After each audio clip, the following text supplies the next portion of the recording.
5 layer બનાવવા એટલે તમારે સૌથી પહેલું ડિસિઝન તમારે એ લેવું પડશે કે how many layers you are going to work. ખબર પડી?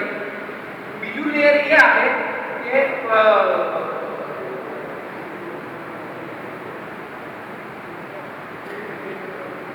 મારો માર્કર ટ્રાન્સપરન્ટ છે તો તમને બધાને દેખાશે. બરાબર? હવે આ પણ ધારો કે 6 પાંદડીનું છે, 7 પાંદડીનું બનાવવું છે, 8 પાંદડીનું બનાવવું છે કે 5નું બનાવવું છે. 6 આ પોઈન્ટ આવી ગયા બહારના.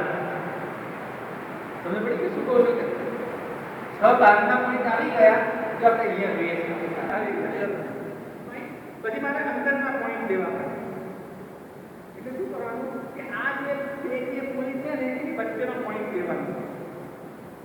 આ તેની વચ્ચેનો લેવાનો. તમે પડે અને સામ સામે ટૂંકમાં બહાર જે 5 પોઈન્ટ કરે વચ્ચે વચ્ચે બીજા 5 પોઈન્ટ કરી દેવાના અને એને સેન્ટર સાથે જોડો એટલે આ લાઈન પર તમારે આ પોઈન્ટ આવે.